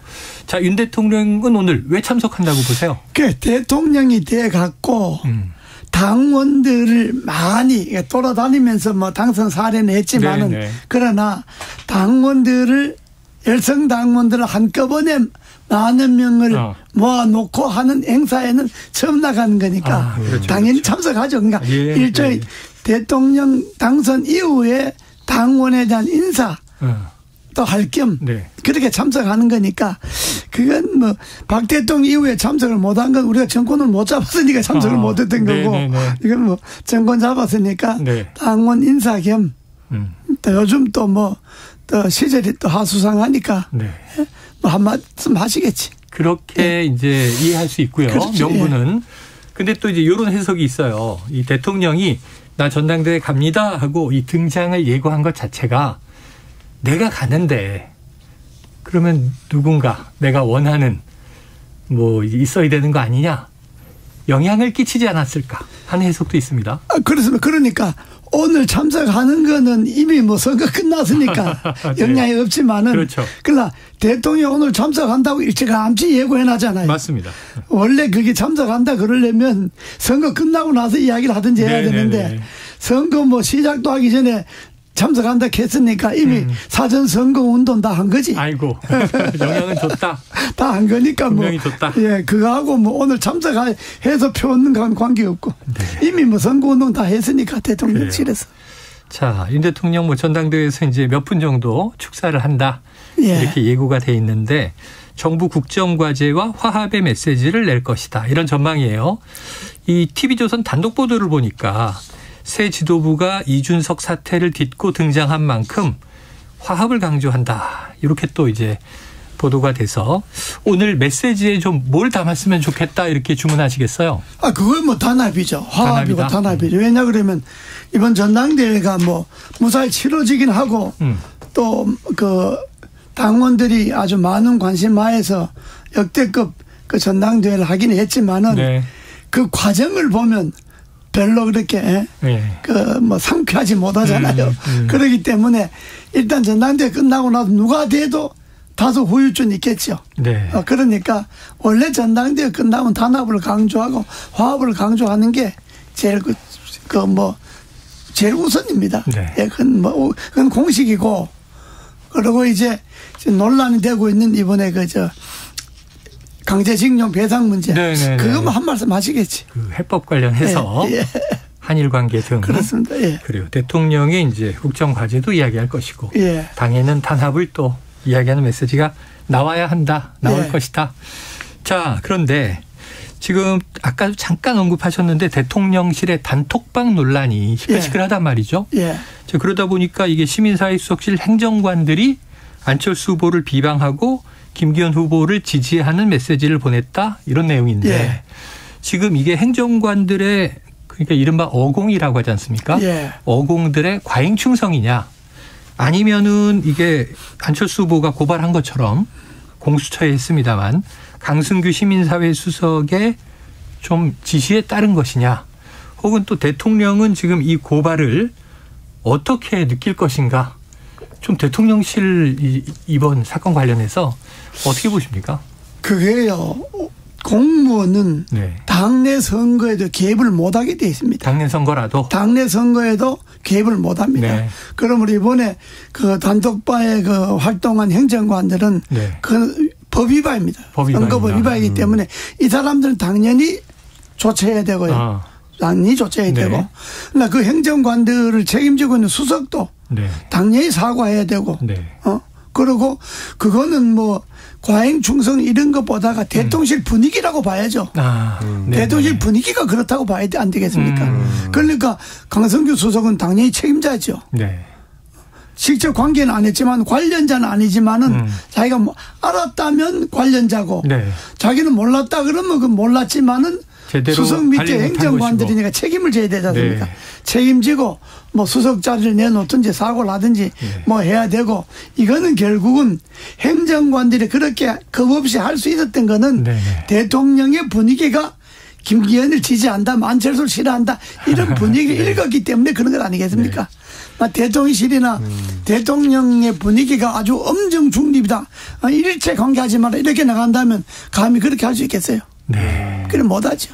근데 어제 이제 대통령실에서 나오는 얘기를 좀 들어보니까 이번에 이 소위 관여를 했다고 하는 그 어공들, 그러니까 어쩌다 공무원이 된 이 정무직들이라는 그렇죠. 게 대부분 이제 당직자 출신이거나 뭐 원래 좀 정치에 뜻이 있거나 이런 사람들이다 보니까 뭐 대통령의 뜻이나 혹은 뭐 시민사회 수석의 뜻이나 이런 거랑 관계없이 본인의 일종의 정치적인 판단이나 행동의 연장에서 한 거라 이게 대통령실에서 직접 관여한 거랑은 상관없는 거 아니냐 뭐 또 이런 식의 해명을 구차한 변명이고요. 구차한 변명이다. 나도 뭐 같은 당 사람이지만 네. 그런 건 구차한 변명이고 아무리 어거이라도 소위 대통령실 참모실에 있는데 수석실에 있는데 그 수석이 그걸 몰랐다는 것도 그것도 말이 안 되는 거겠지만은 그 분위기에 관계없이 자기들 자발적으로 한다. 네. 택도 없는 소리입니다. 택도 없는 소리. 그래 못한다.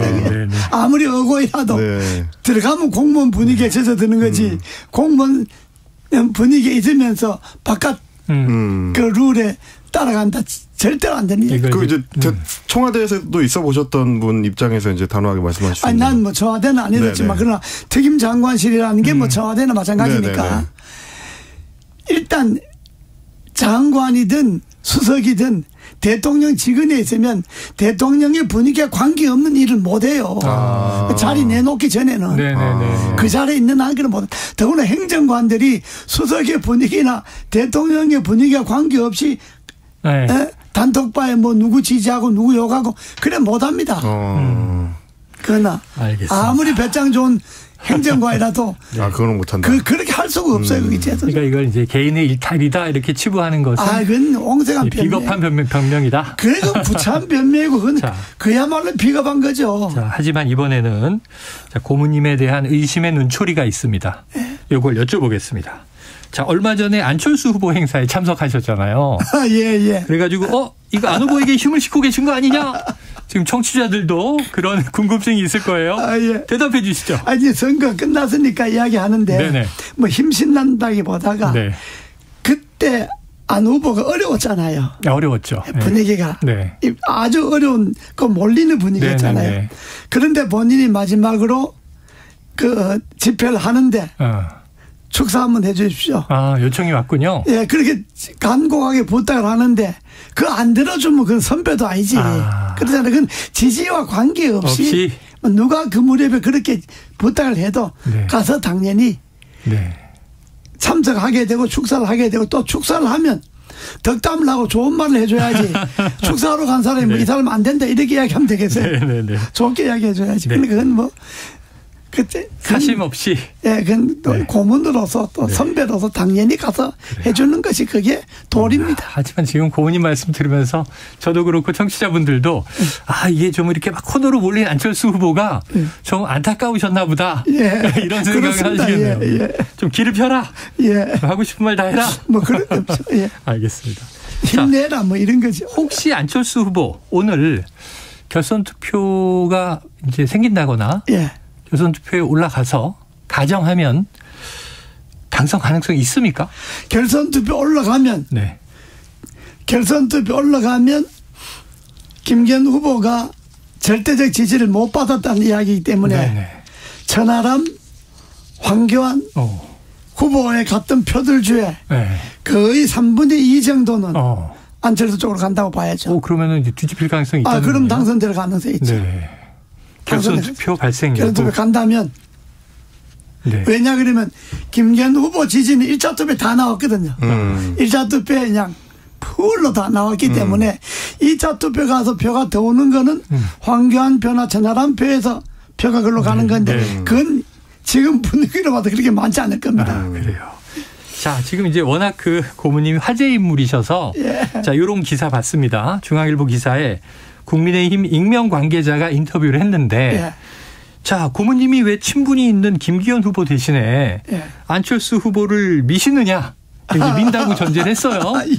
자, 근데 여기 답이 이래요. 재밌어요. 지난해 8.15 특사에서 이명박 전 대통령 사면을 안 해준 윤 대통령에 대한 서운함 때문에 친윤 후보를 밀기 어려웠을 것이다.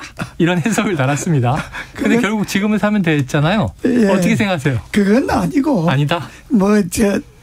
이명박한테 사면 안 해도 또 서운했다고 뭐 전당대회까지 그걸 뭐 끌고 가고 그렇게 내가 쫓아간 사람은 아니고 그때 서운한 건 사실이고 서운한 건 사실이고 엄청 서운했던 건 사실인데 나 그거 갖고 뭐 전당대회 후보들하고 연관시키는 아닌데 김기현 후보 친하죠. 친하고 일도 같이 했고 또 뭐 안철수 후보하고도 또 친하고 그런데 그렇기 때문에 또 내 자리에서 뭐 특별히 나서서 누굴 지지하고 뭐 밀고 이렇게 할 만한 또 군번이 아니잖아요.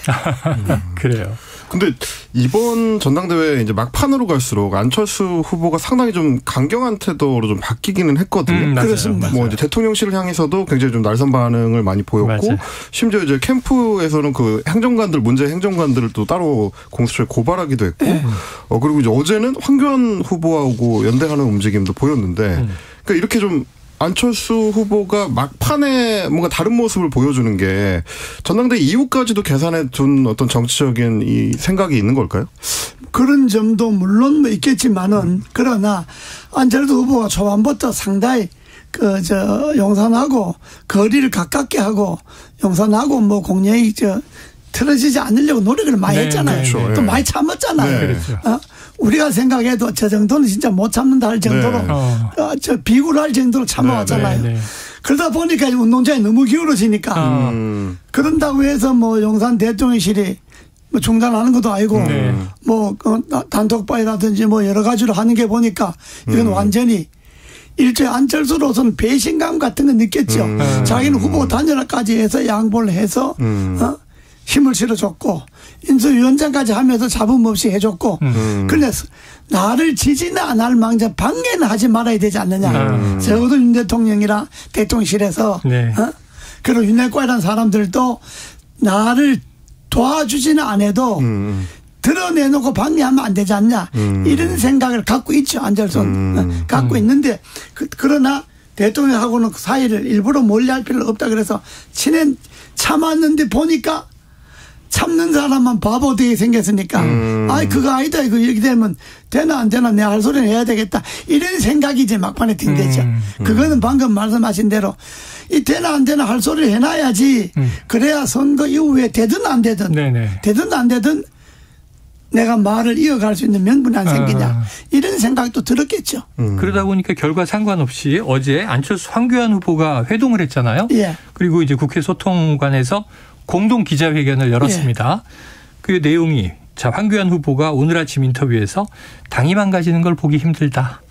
자 또 대여투쟁 아니 대당투쟁도 불사하겠다. 이런 얘기를 했는데 또 안철수 후보는 김기현 후보가 당선된다 하더라도 승복 여부에 대해서 수사 결과를 보고 판단할 것이다. 이런 얘기를 했어요. 이게 이른바 안황 연대의 투지 전당대회 이후에도 영향을 미치겠습니까?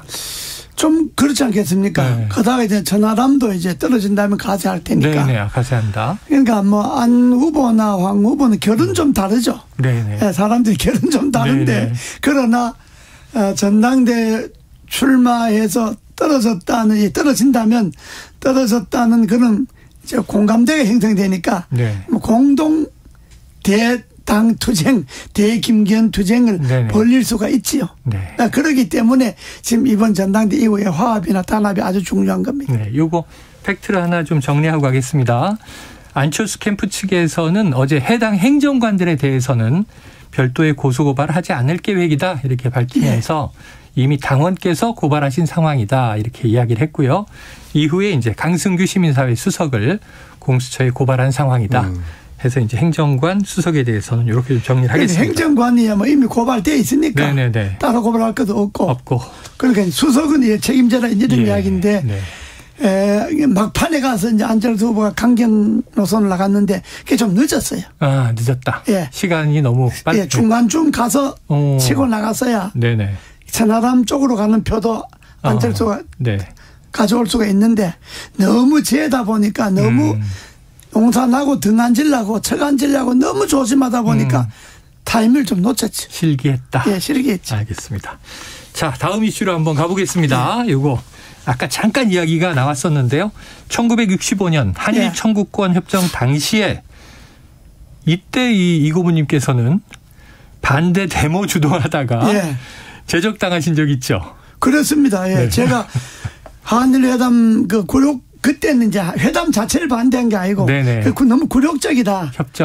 협정 내에 굴욕적이다. 그래서 굴욕적인 한일회담 취소하라 뭐 이런 건데 그 65년은 비준을 할 때니까 64년, 65년 2년 동안 이제 데모를 했는데 64년은 계엄령이 내렸죠. 6월 3일 날. 그래서 우리가 6.3 동지라 그러는데 계엄령이 내렸고 65년은 8월 27일인가 위수령이 또 내렸죠. 그때는 뭐 군사 정권이나 군인들이 나와서 이제 전국을 진압을 했던 거죠. 그때 우리가 이제 저는 중앙대학교 투쟁위원장을 했는데 그때 제적을 다 했죠. 제적을 다 했는데 그때 요구가 굴욕적으로 너무 굴욕적이다 회담 내용이 그랬거든요. 근데 이번에 회담 이번에 윤 대통령이 선언한 건 내용 뭐 대통령으로서 뭐 지금 그렇게 뭐 판단할 수도 있다고 하지만은 조금 이게 우리 정서상 우리 국민이 정서상 자존감을 많이 훼손시킨 거죠. 솔직하게 말하면. 그러나 돈 기껏해야 40억이잖아요. 네, 그렇죠. 다 15분인데 한 분이 뭐 2억에서 1억 5천 2억에서 뭐 그동안 이자하고 하면 뭐 전부 다 한 40억인데 40억 그 돈이야 뭐 솔직하게 한 정부 차원이나 한 기업 차원에서 그 돈이 뭐 문제겠습니까? 그러나 문제는 생각해 보세요. 잡아가서 강제로 끌고 가서 일 시키는 건 일본 기업인데 미쓰비시 중공업이나 일본 제철이나 일본 기업인데 그거 그 배상은 왜 한국이 하냐 이 말이죠. 이거는 자존감이 문제잖아요. 또 그렇다면 일본이 나서서 우리는 식민지 제국주의적 식민지 침탈에 대해서 조선의 침탈에 대해서 그야말로 뼈저린 통절한 반성과 그야말로 진정한 진심 어린 사과를 한다. 그건 지금도 한다. 이런 말이라서 나와야 되잖아요. 그렇죠. 돈은 안 줘도 좋은데 사과라도 받아야 되잖아요. 그러니까 돈도 못 받고 사과도 못 받고 그러니까 사과한다는 게 우리는 지금까지 일본 내각이 이어온 것을 대신한다. 계승한다. 그 말은 뭐 김대중 오부치 선언을 연상하긴 하지만은 그러나 김대중 오부치 선언도 세월이 흘렀으니까 이야기를 해야지. 우리는 김대중 오부치 선언에 이어진 바와 마찬가지 식민지 침탈에 대해서 통절한 반성과 한국과 한국 국민에 대해서 진심 어린 사과를 한다 하는 말이 있어야지. 그것도 없이 그냥 일본 사람이 데려다 썼는데 돈은 우리가 갚는다. 말이 안 맞잖아요. 이런 것 때문에 국민들의 자존감을 상한 거지. 야, 이게 독일은 지금 잘하는데 그게 문제죠. 일본은 왜 이렇게 못하는지.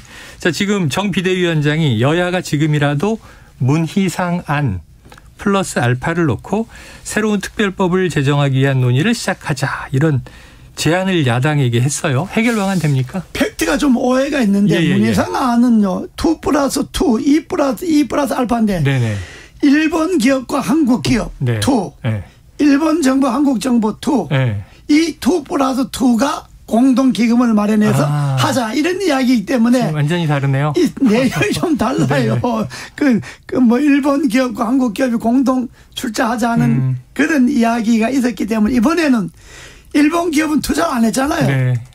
한국이 65년 협정 당시에 그 협정 문안이 이 협정으로 인해서 한국과 한국 국민에 대한 모든 배상이 끝난다.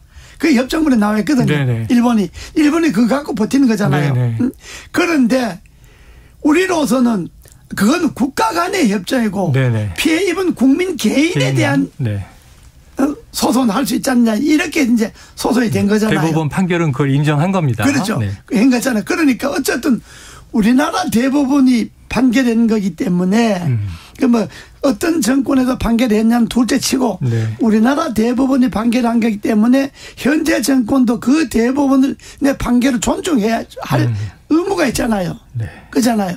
그렇다면 일본 정부가 데려가고 일본 기업이 썼는데 왜 돈은 우리나라 기업이 뭐냐. 물론 그거는 뭐 그때 일본에 배당받은 돈 갖고 포스코라든지 뭐 기업에 돈을 줘서 기업이 살았지 않냐. 그런 이야기인데 그거는 한국이 일본과 협상해서 받은 돈이지 일본의 기업이 한국 기업에 직접 투자를 해준 돈이 아니잖아요. 네네. 국가와 국가 간의 협상에 대한 돈이기 때문에 그렇죠. 그건 말이 안 맞죠. 어폐가. 그러니까 우리나라 기업이 돈을 낸다고 하는 것이 여러모로 봐서 말이 안 맞는 거지. 그러니까 쉽게 말하면 부려먹겠네. 일본 사람이 부려먹고 왜 돈은 왜 한국 사람이 내냐. 이런 이야기가 자존감을 건드는 거지. 네. 그 자존감을 건드는 것이 대통령의 한일관 일본에 대한 일제 침략에 대한 역사 인식 자체가 이게 잘못되지 않냐. 네. 그런 데까지 비호하는 거지. 그래요. 자, 지난주에 3.1절이 있었고요. 기념사가 논란이 됐잖아요. 그러니까. 예, 뭐 그러니까 3.1 그것도. 네. 그걸 무슨 한일 경제인협회에서 이야기한 것도 아니고. 네네네. 어? 한일 무슨 뭐 한일 의원협회에서 이야기한 것도 아니고. 네. 3.1절 기념사잖아요. 맞아요. 3.1절 기념상 적어도 일본이 진심 어린 통전한 일본의 사죄와 진심 어린 반성은 계속되어야 한다. 촉구해야 되는데. 그 정도 이야기는 있어야지. 네. 그러잖아요. 그러면 좀 고모님이 느끼시기에도 좀 일본에 면죄부를 준 것 같다 이런 느낌이 드시나요? 그렇죠. 이제 끝나버린 거지. 네. 그런 면죄부를 준 데다가 우리 자존감이 있잖아요. 네. 우리나라의 우리가 그래도 5천만 국민의 개인소득 3만 불 이상 되는 나라인데 네. 어? 물론 나라 안에 양극화는 심하지만은 네. 그러나 대외적으로 볼 때 세계 그래도 뭐 경제 대국에 속하는 나라인데 돈 40억 때문에 네. 이렇게 스타일을 자존감을 꾸릴 수 있느냐. 이것이 문제인 거고 네. 또 참칭 자기 스스로 자칭 보수라는 사람들 많잖아요. 네, 요즘. 많죠. 맞습니다. 이 자칭 보수라는 사람들도 마치 그것이 네. 옳은 것이냐. 대통령도 욕먹을 각오했다는 건데 그게 마치 잘한 것이냐. 아주 대단히 잘한 결정인 것처럼 이야기하는 거는 그건 참 보수가 아니에요. 보수야말로 자존감을 살려야지. 그렇게 일부 보수를 참칭한 사람들이 그렇게 몰고 가면 안 되고 잘못한 건 잘못한 거고 빠진 건 빠진 거고 일본의 사죄와 반성을 요구하는 것이 빠진 건 그건 빠졌다고 이야기를 해야죠. 네. 그렇다고 해서 일본과 미래에 있어서 영원히 뭐 같이 협력을 안 하겠다 이것도 네. 아니잖아요. 네. 자, 뭐 어쨌든 여기까지 왔습니다. 끝으로 짧게 예. 고모님. 그럼 우리 정부 지금 여기까지 이제 흘러온 상황인데 어떻게 해야 됩니까? 지금 이제 선언해 놓은 거 뭐 되돌릴 수 없죠. 네. 어차피 평가는 뭐 역사가 하는 건데 네. 그러나 일본하고 지금이라도 일본에 아주 명쾌한 대답이 안 나왔으니까 네. 그냥 과거 내각의 일본 한일 관계 그걸 이어봤는데 이렇게 하지 말고 네. 한 번 더 우리가 이건 이거고 미래를 향한 한일 간의 협력은 협력인 거고 네. 지난날에 조선을 침략한 그런 제국주의 침략에 대해서는 우리가 반성하고 사죄한다 하는 것을 계속 요구를 해야죠. 네, 요구를 한다. 네. 아이고 참 이걸 일본이 알아서 하면 얼마나 좋겠습니까만은 그거를 안 하니까 우리가 이렇게 속이 탑니다. 그리고 아까 말씀하신 대로 우리 스타일이 구겨졌다. 자, 자존감이요. 자존감. 예. 자, 오늘 보수의 품격 여기서 정리하겠습니다. 이재호 국민의힘 상임고문 임경빈 시사평론가와 함께했습니다. 오늘 말씀 고맙습니다. 네, 고맙습니다. 감사합니다.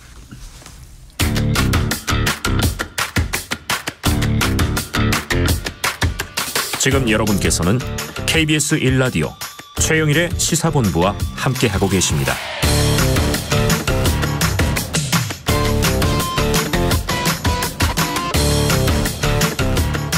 네, 주간 사건 사고 소식을 알아보는 배상훈의 사건본부 시간입니다. 자, 오늘도 배상훈 프로파일러 나와 계십니다. 어서 오세요. 안녕하세요. 자, 이게 최근 온라인 동영상 서비스 넷플릭스에 저도 보면 이게 엄청난 화제인 것 같더라고요. 예. 나는 신이다. 그래서 저는 이게 무슨 드라마인지 알았더니 예. 다큐멘터리고 파장이 어마어마해요. 자, 지금 관심이 어느 정도냐. 검찰총장까지 나서서 JMS 교주 정명석에게 정당한 처벌을 받게 하겠다. 이렇게 언급할 정도가 됐고 이게 내용이 사이비 종교 범죄다 보니까 뜨거운 관심인데 자, 이제 정리 한번 해 주시죠. 어떤 이야기를 담고 있습니까? 예, OTT 넷플릭스에서는 이제 넌픽션 그러니까 픽션이 아닌 쪽 다큐멘터리 쪽으로 여러 가지 이야기를 끌어가고 있는데 네. 그중에 하나가 이제 기독교 복음성교회 정명석, 오대양이 박순자, 아가동산의 김기순, 만민의 이재록 등과 같은 4명이죠. 네. 신을 사칭해서 여러 가지 범죄를 저질렀던 자들에 대한 그들의 피해자에 대한 얘기를 통해서 이들 종교를 이용한 집단 범죄. 이단이라고 이단 얘기는 여기서 할 얘기가 아닙니다. 이건 네. 교리의 문제고 예. 여기서 말하는 것은 종교를 가장하고 이용해서 심각한 범죄를 저지른 범죄 집단에 대한 얘기입니다. 예. 예. 자, 뭐 이단이라는 건 이제 교리에 따른 그렇죠. 그거는 교계 내에서 다룰 그렇죠. 얘기죠.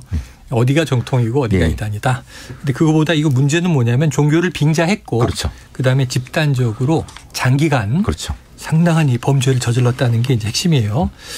자, 이게 다소 선정적이라는 시각도 있어요. 예. 너무 선정적으로 만들어진 것 같아. 근데 현실은 더 심각하다고 하는 얘기도 있습니다. 제가 알고 있는 한도 내에서도 네. 그리고 이걸 또 만든 MBC의 PD 분도 얘기를 하는 게 실제는 이거의 10배다. 그러니까 저 아는 분들도 이거 보다가 뭐 토하신 분들도 네네네. 있다고 여럿 있다고 했습니다. 그 정도로 심각하지만 실제는 이거보다 훨씬 더 심각합니다. 그 언어 쓰는 거라든가 범죄 행위 자체가 진짜 교과서 그 이상 정도의 네네. 아주 심각합니다. 아주 잔혹하고 가학적인 것이 말할 수 없을 정도로 실제는 그런데 네. 표현할 수 있는 수위 아무래도 그 정도였다. 예, 그 정도였다라고 보시면 될 것 같습니다. 그래도 이제 시청자 다수에게는 또 선정적으로 보이는데 예, 그렇죠. 현실은 이거보다 훨씬 더 했다. 예. 지금 얘기를 해 주셨어요. 자, 사실 이 정명석의 성범죄는 여러 차례 이제 보도되면서 화제가 된 바가 있어서 알려진 건데 이 정도일 줄은 몰랐다. 이런 반응도 나오고 있고요. 특히 이런 성범죄로 10년형을 살고 감옥에서 나온 뒤에 어떻게 저렇게 건재할 수 있었느냐. 어떻게 가능했던 걸까요? 2008년도에 10년형을 받고 2018년도에 출소를 하게 됩니다. 네. 만기 출소를 하게 되고 네. 바로 그 다음에 범죄 똑같은 범죄 저질러 갖고 지금 현재 대전지법에서 재판 중입니다. 네. 그러니까 똑같은 범죄가 두 분. 그럼 예. 2008년도 이전에 여러 우리가 많은 문제가 있었죠. 그때도 이제 JMS 정명석에 대한 여러 가지 고발도 있었고 네. 많이 있었던 걸 기억하실 겁니다. 그러면은 이거는 이제 단국대 김도영 교수 주로 이제 거기서 나와서 네. 저기 폭로를 하신 분인데 여러 가지 비호 세력들이 존재하는 것이 아니냐. 어떻게 교도소 내에서 영화처럼 핸드폰도 쓰고 여러 가지 그렇게 흔히 말하는 황제 복역을 할 수 있느냐. 네네. 그러니까 실제로는 감옥에 있다고 하는 것이지만 실제로는 어떤 집단을 계속 유지한 것이 아니냐. 그리고 그걸 도와주는 비호 세력들이 막강하지 않느냐. 네. 예. 옥중에서조차도 예. 다 이제 외부에 있는 자기의 이제 자산 네트워크를 관리했단 말이죠. 그렇죠. 예. 그래서 또 이제 지원하는 예. 조직들이 있었기 때문에 그게 가능했다. 자, JMS 정명석이 1978년 금산에서 서울로 상경해서 창시한 사이비 종교로 알려졌습니다. 도무지 이해가 안 가는 부분은요. 이 초창기 대부분의 신자가 엘리트 대학생이라는 거예요. 저도 여기에 다니던 친구들이 있어요. 기억나시죠? 주변에 꽤 있을 거예요. 우리 80년대 네. 대학을 다녔을 분들은 많이 기억이 나실 겁니다. 네, 특히 독실한 이제 기독교 청년들이 저희 성경 공부 잘하는 데가 있대. 그리고 몰려가는 분위기가 그렇죠. 있었던 기억이 있거든요. 그런데 이 정명석은 초등학교 학력이 또 전부인 무일푼이에요. 또 외모가 수려한 것도 아니고.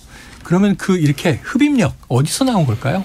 그들은 이제 신촌 독수리 오용제라는 표현을 씁니다. 아, 그래요? 신촌에 특정한 어느 다방이 있죠. 우리 아는 있죠. 예, 거기에서 이런 그 근처에 있는 학교들의 엘리트들이 했는데 그들이 얘기하는 건 그런 겁니다. 예수님이 말 구유에서 비천함으로 태어나신 거 아니냐. 이런 식으로 비견을 한다고 합니다. 말도 안 되는 소리지만은. 그러니까 이런 엘리트들이 그런 논리를 방어하고 개발하면서 사실은 정명석이라는 왕국을 만들어준 주요 범죄자들이 아니겠느냐. 초기 멤버들이. 그리고 그들은 사라져버렸는데 사라진 게 아니죠. 사실은 사회 곳곳에 암약하고 있는 것이 아니냐라고 하는 것이 이 폭로자 김도영 교수의 얘기이고. 수면 밑에 있을 뿐. 예. 그리고 이 재판이나 이 범죄가 진행되는 과정을 봤을 때 현실성이 분명히 존재한다.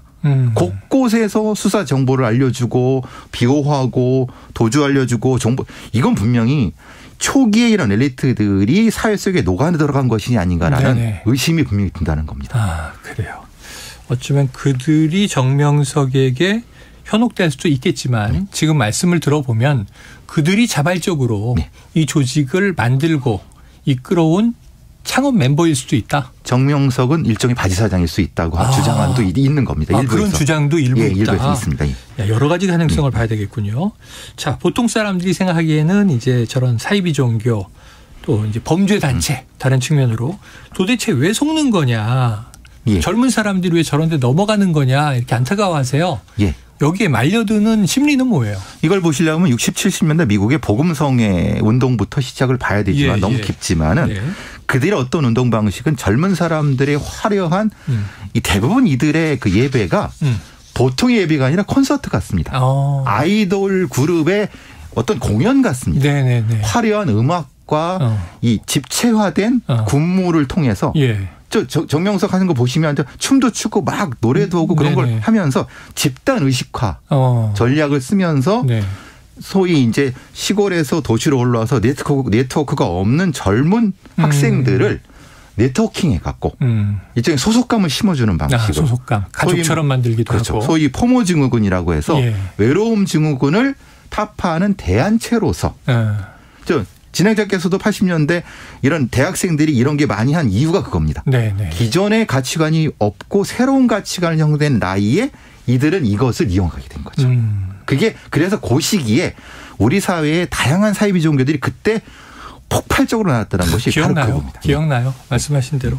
지금 어쩌면 이제 여기 4개가 언급이 됐는데 JMS를 대표적인 경우로 봐서 뭐 아가동산이나 등등도 저희 때 그냥 오대양도 뭐 근처 어릴 때인데 깜짝 놀랄 사건이었어요. 자, JMS 교주 정명석의 피해자 이 메이플 씨 증언에서 확인되는 것처럼 포섭되면 피해자에서 가해자로 또 바뀔 수도 있다. 그러면 자기가 당한 고통을 타인에게 전가시키는 걸 이게 내키지 않을 것 같거든요. 학대받는 사람의 착취받는 사람의 심리죠. 그 고통을 자기는 순간 모면하면서 그 대체제로서 다른 사람을 하는. 그러니까 이 JMS 같은 이걸 보고자라고 얘기를 한다고 합니다. 보고자. 젊은 여성인데 성범죄를 당하고 그걸 또 요구하니까 피하기 위해서 자기랑 똑같은 사람을 그 대체로 데리고 와요. 데리고 오게 돼요. 그러니까 이 사람은 어떻게 됩니까? 자기도 피해자지만 가해자 공범의식을 심어주는. 그렇게 돼버렸죠. 그렇죠. 이들의 대부분의 이런 방식들이 심리적 방식이 가해의식, 공범의식을 심어줘 갖고 절대 발설하지 못하게 하는. 그러니까 피해자를 계속 양산하게 되는 거죠. 입을 막는 방식이죠. 다 한 통 속으로 만든다. 그렇죠. 자, 이 초기부터 신도들이 엘리트였다. 뭐 이런 사실도 중요해 보이고요. 정명석의 범행이 발각되고 지명수배가 돼서 해외 도피를 다닐 때도 말씀하신 대로 구속 이후에 감옥에 있을 때도 계속 뒤를 봐주는 조력자들이 있다.